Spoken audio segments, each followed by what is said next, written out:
교회는 하나님의 나라의 공동체인 이 교회는 하나님의 나라를 지향하고 하나님의 나라를 세워가는 그런 기관입니다.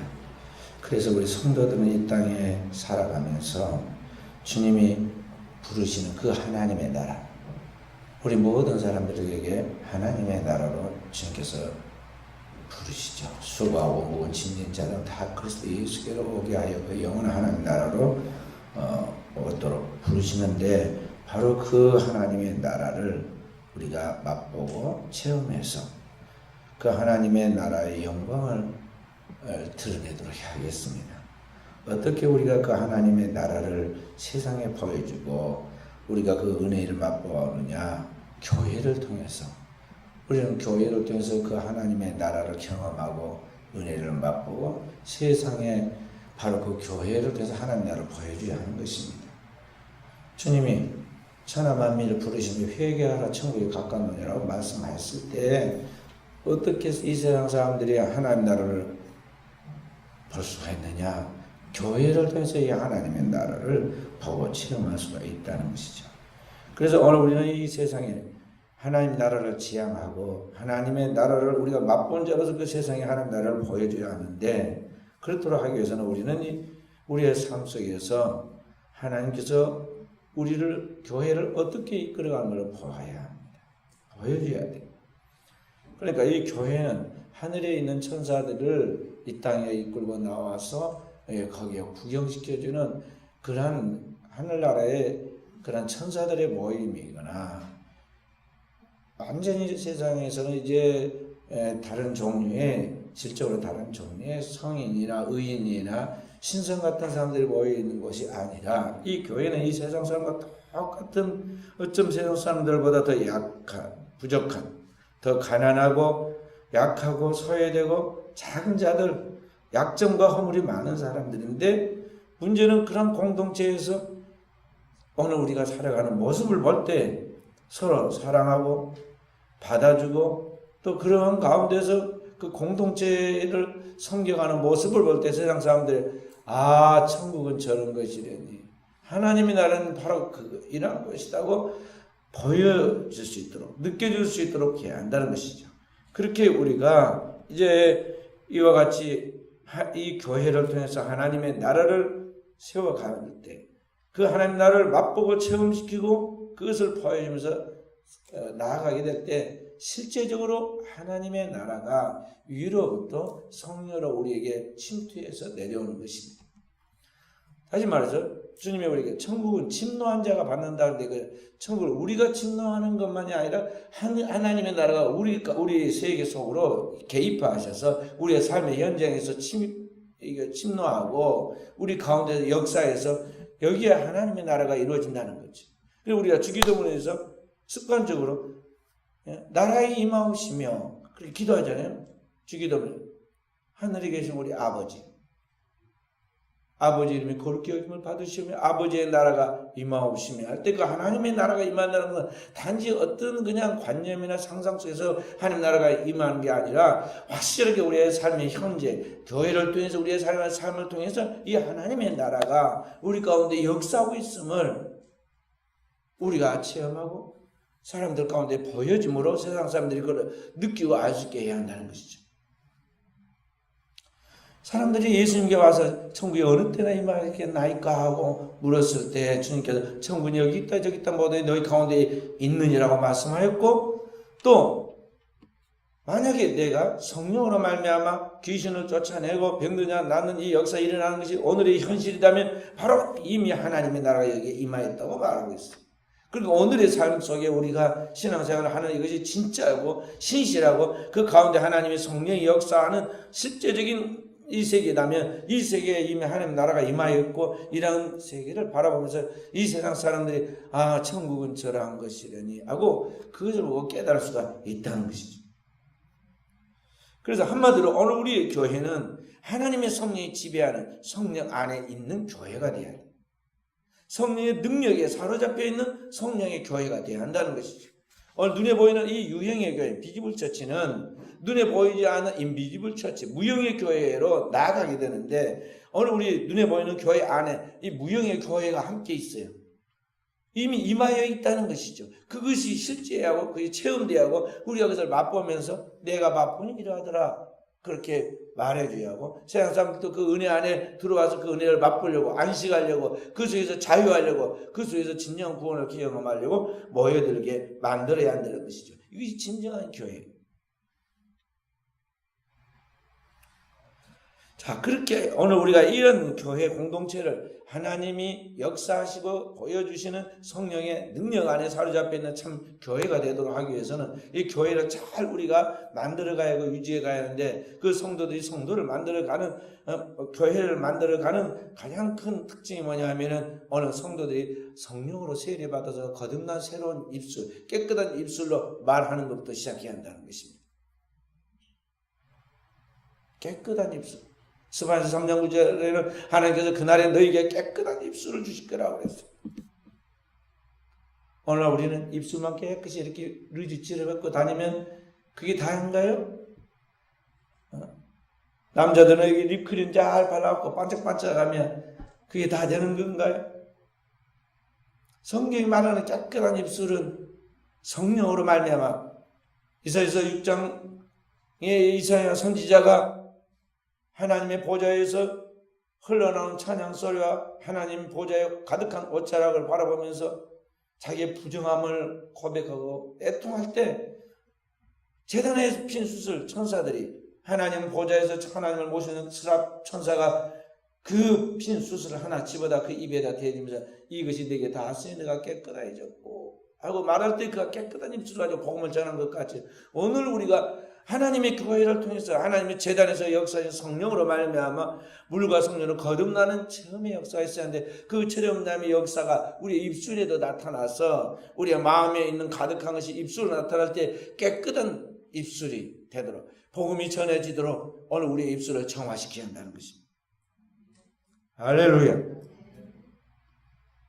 그래서 오늘 우리는 이 입술에 절제되는 하나님의 은혜를 사용해야 돼요.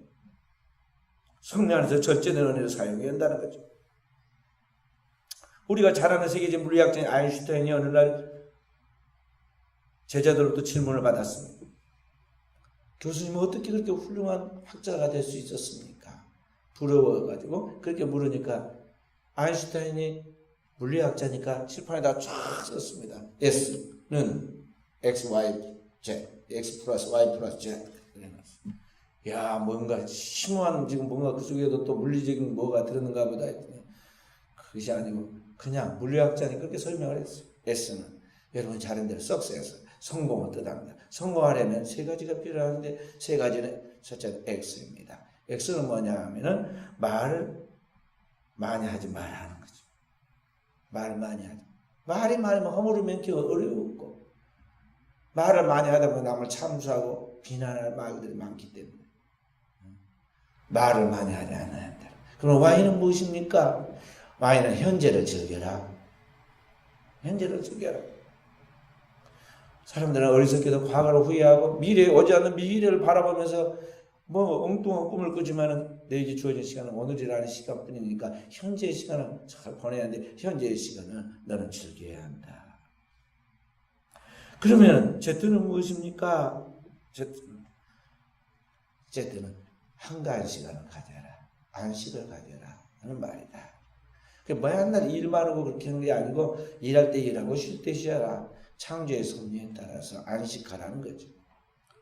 이번에 그러니까 그냥 머리가 좋아가지고 물리학만 잘하는 게 아니라 나름대로 인생에 대한 자기 철학과 그런 것들이 분명한 거죠. 그러니까 첫 번째로 이야기한 성공적인 인생을 살아가도록 하기 위해서는 말을 적게 하라. 하지 말라고 했잖아요. 그러니까 이 말을 어느 때 말을 하고 어느 때 말을 하지 말아야 하고 어떻게 말해야 하는가에 대해서 우리가 다 아는 것 같고 말하면 다 말 잘하는 줄 알지만 그게 아니에요.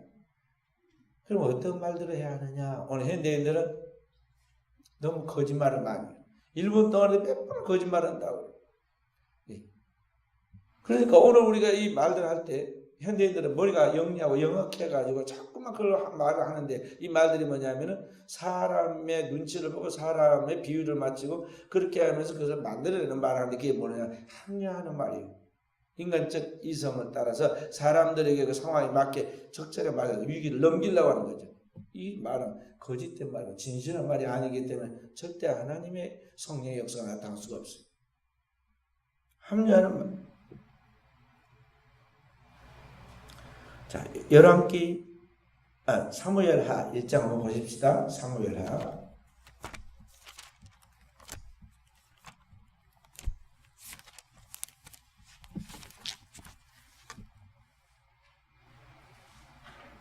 이게 사무엘하에 보면은 사울 왕이 블레셋과의 전투에서 죽고 가문이 패가 망신하고 나라가 넘어졌습니다. 그때 다윗은 어디에 있었느냐, 도망자 신세로 이곳저곳 떠돌다가 유대 남쪽 헤브론의 숲을 속에 숨어 있었을 때인데, 한 사울의 부하 한 사람이 달려가지고 다윗 왕에게서 이제 보고를 합니다. 전쟁터에서 돌아왔습니다. 어떻게 되었느냐 다윗이 궁금해서 물으니까 그가 이야기를 합니다. 사울은 쫓기다가 결국은 자살했습니다. 그런데 그때 누가 죽게 했느냐 하면 제가 죽였습니다. 무슨 말이냐? 그러니까 말이야. 내가 산에 올라가 보니까 왕이 부상을 당했고 이제 수명이 곧 넘어가는데 그가 말하기를, 야, 할례 받지만 블레셋 사람들이 나를 죽일까 싶으니 내가 창으로 나를 칼로 찔러서 나를 죽게 하라고 말했습니다. 그래서 그가 죽으면 다시 살 줄 못할 줄 알고 내가 그를 죽이고 그의 머리에서 멜리관과 그의 팔에서 팔걸이를 빼가지고 왔습니다. 증거품을 딱 갖다가 다시게 제출했어요. 여기 10절 한번 읽어봅니다. 사무엘하 1장 10절 함께. 그가 엎드리기 전에는 살 수 없는 줄 내가 알고 그의 곁에 서서 죽고 그의 머리에 있는 왕관과 팔에 있는 골을 벗겨서 내 주께로 가져왔나이다. 사울은 누구냐면 다윗을 그렇게 억울하게 정의롭지 못하게 인간적으로 정말 바르지 못하게 죽이려고 했던 다윗의 원수입니다. 그렇기 때문에 사울을 죽였다. 그리고 사울이 죽었다는 것은 다윗의 기쁜 소식이고, 사울이 죽었다는 것은 이제 그를 안심하게 만들 뿐만 아니라 그를 죽게 만들고 그의 죽음을 확인시켜서 그 기쁜 소식을 가지고 온 오늘 이 사람은 굉장히 다윗에게 상 받을 줄 알고 지금 이렇게 말했어요. 근데 실상 이 사람은 안 죽였거든요. 사무엘상 31장에 보면은 그 바로 앞에 1장은 다윗이 자살했어요. 자기 창에 자기가 엎드려가 자살을 합니다. 그러니까 이 사람은 그 뒤에 바로 따라가다가 다윗 사울이 죽은 것을 보고는 그에게 머리에서 멜리관과 그 왕관과 그 다음에 팔걸이를 빼가지고 와서 이걸 어떻게 할까 하다가 다윗이 가지고 가면 자기가 큰 지위와 상을 받을 것을 생각하고 와서 그럴듯하게 합리화해서 말을 자기 생각에 따라서 말을 잘한다고 하는 것인데, 나중에 보면은 다윗이 그 말을 듣고는 막 옷을 찢으면서 울고 그 청년에게 물어봅니다. 13절에 청년이 묻되 너는 어디 사람이냐? 그러니까 나는 아말렉 사람이고 외국인의 아들이니이다. 그러니까 다윗이 그럽니다. 14절에 다윗이 그에게 이르되 내가 어찌하여 손을 들어 여호와의 기름 부은 자 죽이기를 두려워하지 아니하였느냐라. 돌이 책망합니다. 칭찬이라 책망해요. 어찌하여 네가 기름 부은 자를 죽이기를 두려워하지 않았느냐. 그래서 15절에 명령이에요. 다윗의 청년 중 한 사람을 불러 이르되 가까이 가서 그를 죽이라 하며 그가 침에 못 죽으리라. 상 받을 줄 알고 큰 높은 직에 올라갈 줄 알고 지금 전쟁 사지에서 돌아오면서 그 소식을 다윗에게 증거했는데 이 사람이 갑자기 엄청난 일을 당하는데 목숨을 잃어버리죠. 왜 죽였느냐? 16절에 다윗이 그랬습니다. 16절 다윗이 그에게 이르기를 내 피가 내 머리로 돌아갈지어다 내 입이 내게 대하여 증거하기를 뭐라고 그랬어요? 내가 여호와의 기름 부음 받는 자를 죽여노라 하는지라 하였더라. 다윗은 영감이 있는 사람이고요. 전쟁의 노장이에요. 그러니까 지금 이 사람이 거짓말을 말하는지 진실을 말하는지 얼굴빛 보고 목소리만 다 알아요. 왕을 죽일 만한 유인이 못 돼요. 또 사울 왕이 그렇게 쉽게 죽을 사람도 아니에요.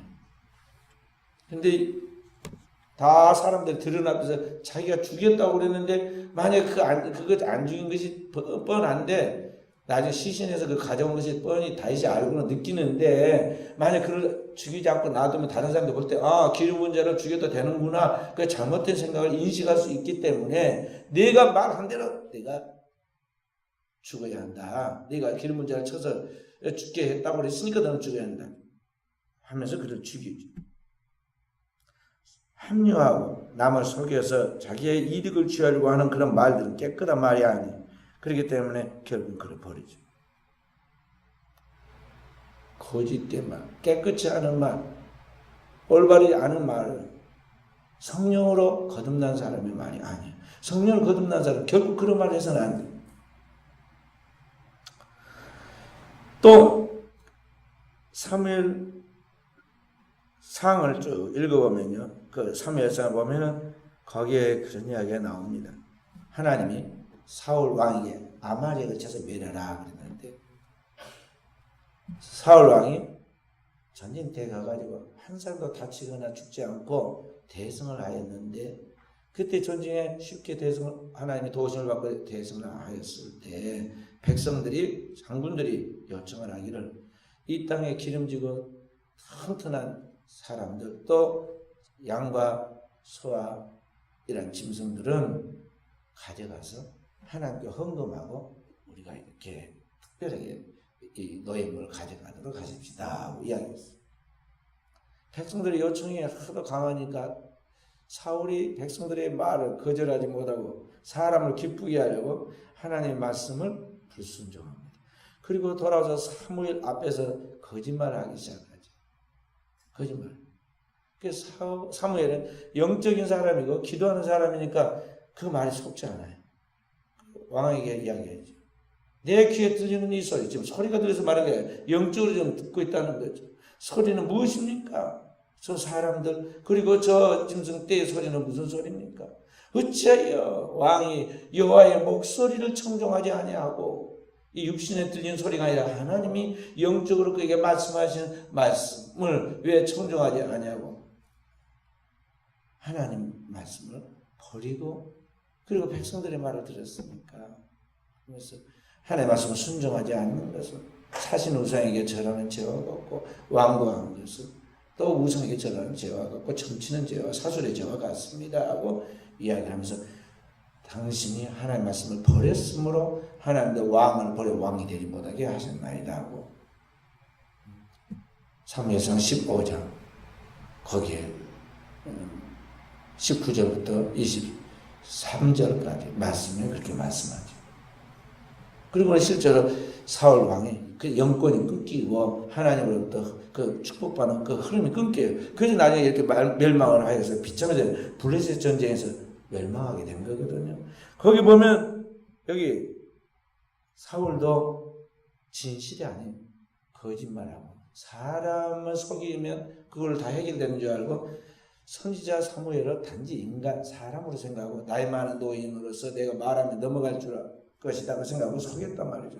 이런 거짓된 말들은 하나님의 성령으로 거듭난 깨끗한 언어가 아니기 때문에 하나님이 결코 그와 함께하지 않는다는 것이죠. 그래서 우리는 하나님의 거룩한 공동체 안에서 우리가 말할 때 때로는 사람들이 나한테 책망하라고 때로는 나에게 싫어하기도 하고 때로는 나를 통해서 이렇게 인간적인 여러 가지 불편함이 있다 할지라도 그걸 감수하고 항상 하나님의 진리 안에서 하나님이 말씀하신 그 말을 대언하도록 깨어있는 영적 사람으로 성령으로 거듭난 언어를 사용할 수 있는 진실을 가지고 말하도록 해야 한다는 것입니다. 그걸 보고 뭐라고 그랬어요? 절제의 언어라고 그래요. 절제의 성령으로 말미암아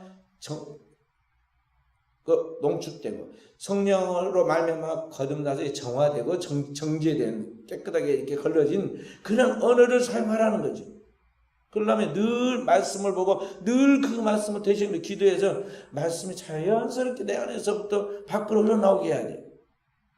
다윗은 소년이었고 젊었어도 인생을 많이 안 살았어도 이런 성령의 언어를 사용하니까 하나님 그를 사용하시고 중심의 진실을 보시는 하나님이 그 중심을 보시고 그의 마음의 소원과 입술의 항구를 들어주셨다는 말이죠.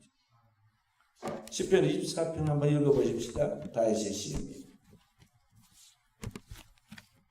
시편 24편 1절에서 4절 말씀 함께 읽어보세요.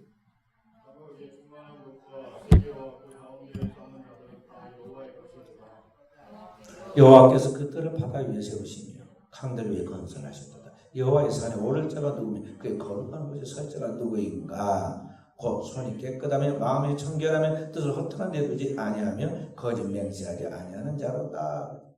여기 보면 여호와의 산에 오를 자 누구며 그의 성산에 설 자가 누구냐 그러면서 손이 깨끗하고 마음이 청결하며 뜻을 허탄한 데 두지 아니하며 거짓 맹세하지 아니하는 자로다. 마음이 청결한 마음, 뜻을 허탄에 두지 아니하며 깨끗한 그런 생각을 가지고 있다는 깨끗한 생각. 그리고 거짓 맹세하지 아니하는 자로다.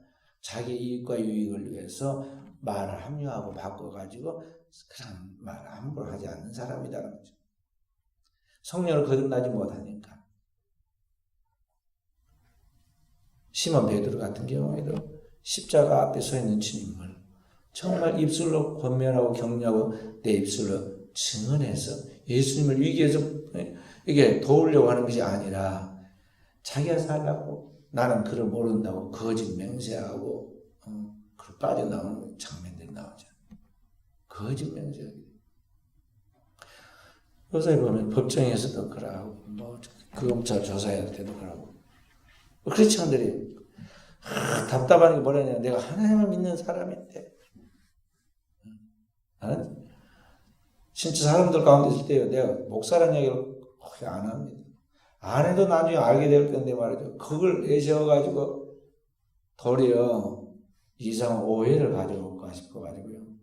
절대 이야기 안 해요. 알려지면 알 수 없이 아는 거지만 내가 말 안 해요. 그런데 이제 이걸 갖다 입증하기 위해서 내 진실을 입증하고 내 자신을 그걸 갖다가 손해를 덜 보게 하기 위해서 우리는 자꾸 내가 크리스찬인데 내가 하나님 믿기 때문에 하나님 앞에서 말하는데 막 하면서 말하지만 그렇게 말하는 사람을 보고 저분이 하나님을 두려워해서 말하니까 믿어야겠다 그렇게 생각하는 사람 하나도 없어요.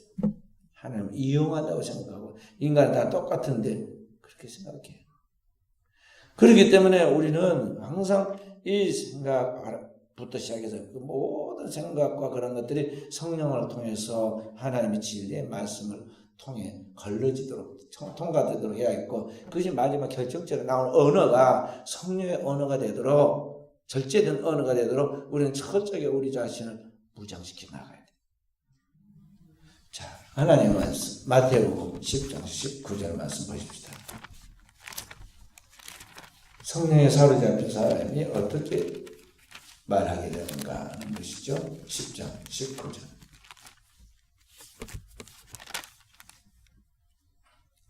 함께 너희를 넘겨줄 때 어떻게 또는 무엇을 말하냐 염려하지 말라. 그때 너희에게 할 말을 주시니 말하는 이는 너희가 아니라 너희 속에서 말씀하시는 이 너희 아버지의 성령이십니다. 우리 안에서 진리의 진실을 가지고 말할 수 있는 분이 있는데 그분이 누구냐면 성령이죠. 그래서 우리가 성령의 지배를 받고 성령의 충만하고 성령의 능력 안에 있는 영의 사람이 되면 자연히 그 언어가 하나님의 진리와 진실을 말할 수 있는 역사가 나타나는 거예요. 어떤 사람 앞에서도 두려워하고 주춤거리나 뒤로 물러가지 않고 그 말씀의 권세가 있어서 말하면 그 앞에 인정받을 수 있는 굴복할 수 있는 그런 언어가 나오는데 성령이 그 안에서 말씀하신다. 가만히 물어보세요. 자신한테 물어보세요. 나는 성령이 내 안에서 말씀하신 언어로 말하고 있는가? 그래 왔는가?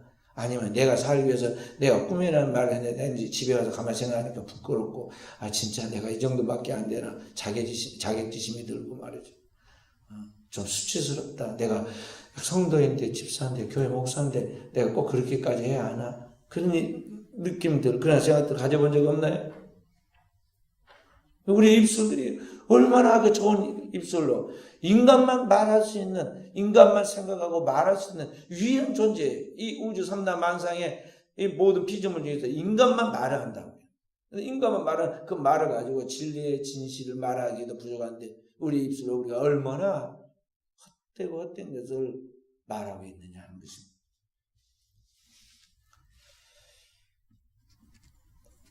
그래서 우리는 이 신앙생활을 하면서 마지막 영적 싸움의 마지막 단계가 뭐냐면 이 언어의 사용이에요. 언어의 사용. 언어를 어떻게 사용? 죽고 사는 것이 혀의 권세에 달렸어요. 이 언어를 어떻게 사용하느냐 하는 거죠.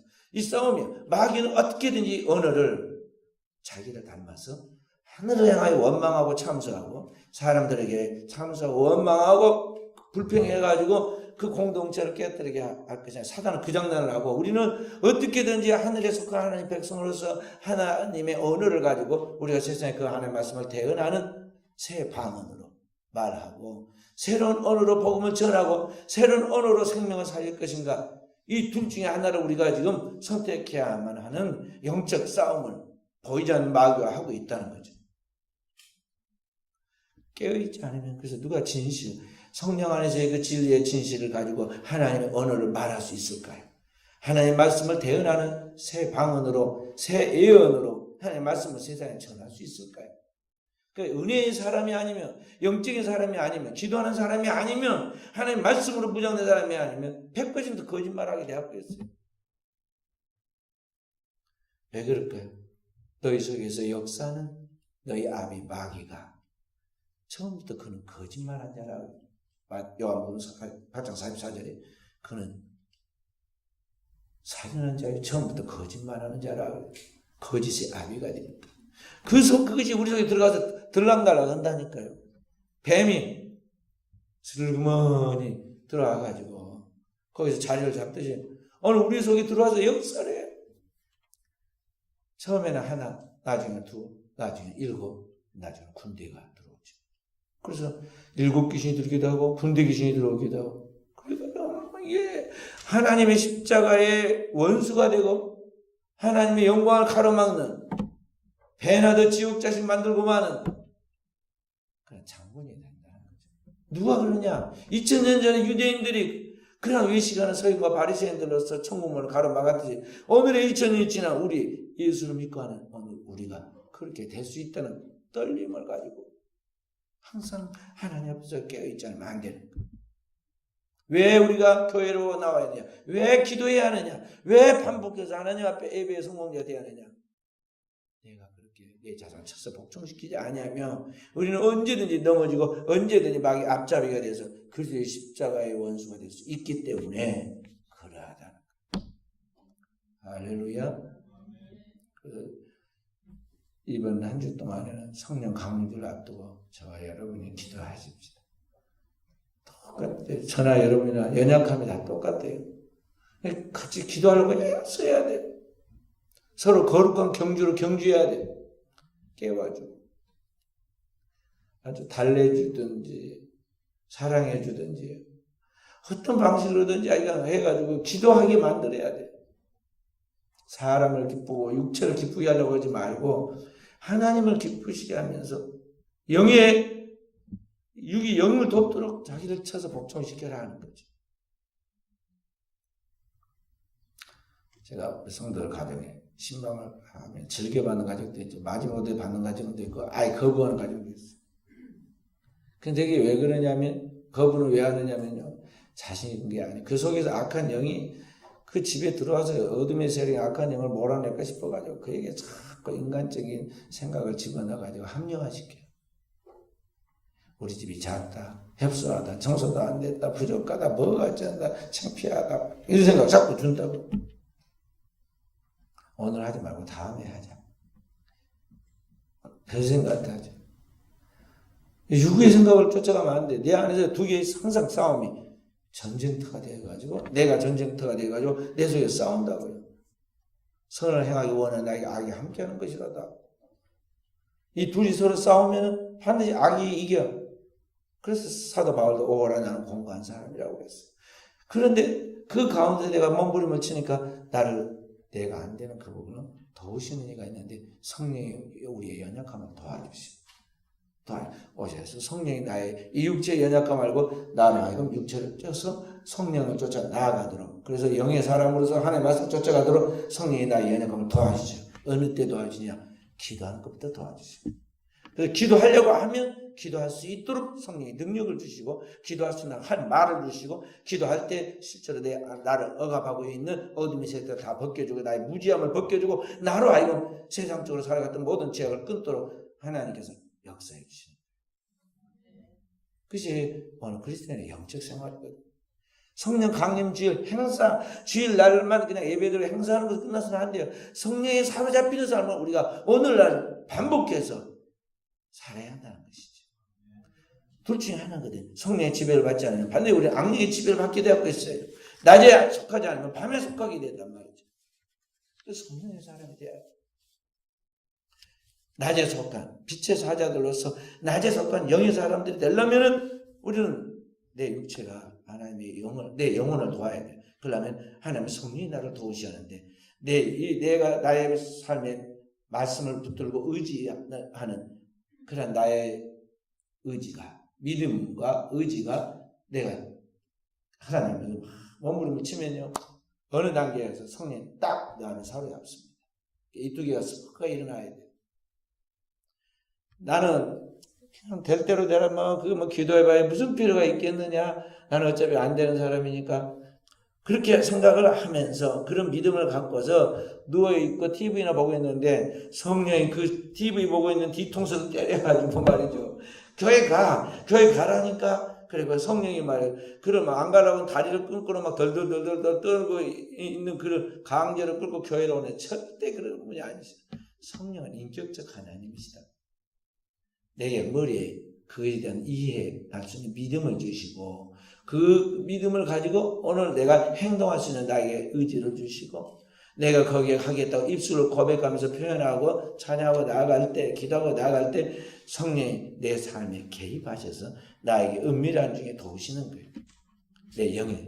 내 영을 하나님이 성령이 도우셔. 그렇게 해서 내가 이제 주님께 가까이 나아가고 주님과 하나하나 이렇게 자라가는 거예요. 그럴 때 예수의 장성한 분량으로 지식에까지 새로워지는 그 뜻대로 살 수 있는 능력을 소유하여서 자기 영혼뿐만 아니라 강한 영이 약한 자를 도울 수 있을 수준에 이르기까지 우리를 성령이 끝없이 이끌어서 도우신다 하는 거죠. 그래서 우리 그리스도인은 자라가야 하고, 자기만 자라가는 게 아니라 부모가 자식을 돌보듯이 교회에서는 믿음이 강한 자가, 먼저 믿는 자가, 영적으로 서 있는 자가 연약한 자를 커버하고 그들을 돕고 그들을 세워가야 할 책임과 의무가 있어요.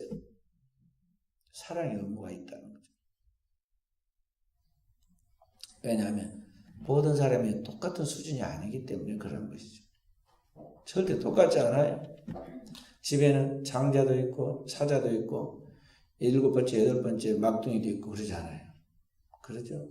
그러니까 이 교회에도 수준이 다 있어요. 먼저 믿고 영적으로 서 있는 사람이 있는가 하면 뒤쳐져갖고 저 뒤에 있는 낙오대하고 있는 사람이 있단 말이죠. 다 살려고 세워야 돼. 먼저 믿는 자가 세워야 돼. 그걸 먼저 믿는 자로서 우리는 그 거룩한 부담이 있어야 돼. 내게 맡긴 영을 하나도 잃어버리지 아니하려는 마음이 있어야 한다는 거죠. 주님 늘 그 기도를 했어요. 아버지께서 내게 맡기는 영을 하나도 잃어버리지 않게 해달라고 기도했단 말이죠. 그것이 아버지의 뜻이에요. 주님께 겟세마네 동산에서 마지막 최후의 기도를 할 때도 그 요한복음 17장을 보면 뭐라고 막 그 이야기냐. 아버지께서 내게 맡긴 영을 내가 하나도 잃어버리지 않았나이다. 성경에 기록되고 약속된 한 사람 빼고는, 그러니까 이제 예수님을 배신하고 한 사람 빼고는 다 내가 보존하여 지켰습니다. 아버지의 말씀을 주셔서 저희를 지켜주십시오 하고 기도하는 내용들이다. 그러니까 오늘을 사는 여러분과 제가 그냥 교회 가면 간가 보다, 다니면 다닌가 보다 그렇게 생각해서는 안 되고요. 한 영을 한 영을 아주 소중하게 생각하고 책적으로 돌보려고 그래요. 저희 집에 아까 보았던 우리 그 손녀가, 동영상 보았던 손녀가 말이죠. 3년, 이제 만 3년 돼가는데 또 부부가 직장 생활을 하니까 시간이 별로 없어서 많이 못 돌보는 편인데도 불구하고 얼마나 잘 돌보는지 아주 무럭무럭 잘 커요. 잘 커. 그렇게 해가지고 이제 사람처럼 막 말도 하고 막 그러잖아요. 이제 사람은 구실을 해요. 막 이제 이야기를 이제 저 사람처럼 이야기를 해요. 그러니까 우리가 볼 때 얼마나 신기해. 근데 본인들도 신기하다고 그러더라고. 본인들도 신기하다고. 그렇죠. 자기가 알거든요. 부모는 자기가 어느 정도 지금 하는지 알지만 자기가 잘해서 된 것이 아니라 자기들은 정말 안타까우니까 어떻게든 부모 구실이라도 하려고 흉내를 내고 있는데 아이가 생각보다 의외로 잘 크고 건강하고 그렇게 하니까 이게 감사한 거고 신비한 거예요. 신비한. 부모가 자기가 낳은 자녀를 잘 키우려고 정성을 나름대로 다 들이듯이 오늘 우리는 복음으로 낳은 사람들이에요. 그러니까 목사는 성도는 자기가 맡은 그 전도한 사람들을 자기 영혼들을 다 자기가 복음으로 낳은 사람들로서 이 사람들은 생명을 가지고 돌보려고 그래야 돼. 돌보기는 그냥 상처 줘가지고 내쫓아버리고 그런 부정적인 언어로 다른 사람에게 병들게 하면 안 돼.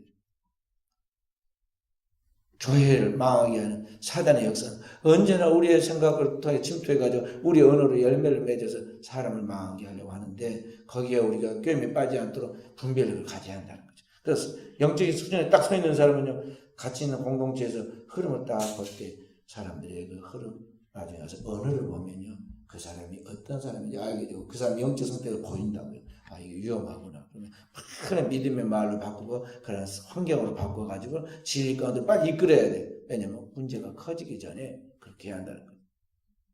그것이 그런 사람이 먼저 믿는 사람들에게 있다는 거죠. 교회에서 장로로서 권사로서 집사로서 직분을 준 것은 그런 일을 하라고 잘하라고 그런 것이지 막 사람을 상처 주고 고통을 주고 사람을 막 아프게 해가지고 그렇게 하라는 게 아니에요. 세상에서는 그렇게 하지만 그리스도인은 그렇게 해서는 안 된다. 믿음의 말, 살리는 말, 축복의 말, 칭찬의 말, 하나님의 말씀을 통해서 권면과 격려의 말을 통해서 영적으로 자꾸만 주님께로 가까이 나와서 잘하도록 만들어라 하는 것입니다. 할렐루야. 그래서 오늘 사랑하는 귀한 성도 여러분과 제가 하나님의 말씀으로 무장하고 나아갈 때 이러한 하나님의 성령이 나를 지배하시도록 진리의 말씀을 우리는 부지런히 읽고 설교의 말씀과 제자 훈련을 통해서 그 말씀을 나의 것으로 만들어서 그 말씀을 붙들고 늘 말씀이 소재가 되어서 기도해야 하고 그 말씀이 자기 마음의 신비에 기록되어서 늘 하나님 말씀이 나를 움직이는 원동력이 되도록 해야겠어요. 그렇게 해서 예수님처럼 말씀이 육신이 되면 우리 마음밭에 떨어지는 하나님의 생명의 언어인 그 말씀이 자라서 옥도에 떨어진 씨가 100배의 열매를 맺듯 우리의 삶에 열매를 맺는 결과를 가져온다는 것입니다. 오늘 또 이러한 하나님의 언어를 우리 사랑하는 성도들이 거룩한 교회 공동체를 통해서 잘 표현하고 표출하고 나타내므로 많은 영혼들이 주 앞에서 살아나는 역사가 있기를 주의 이름으로 축원드립니다.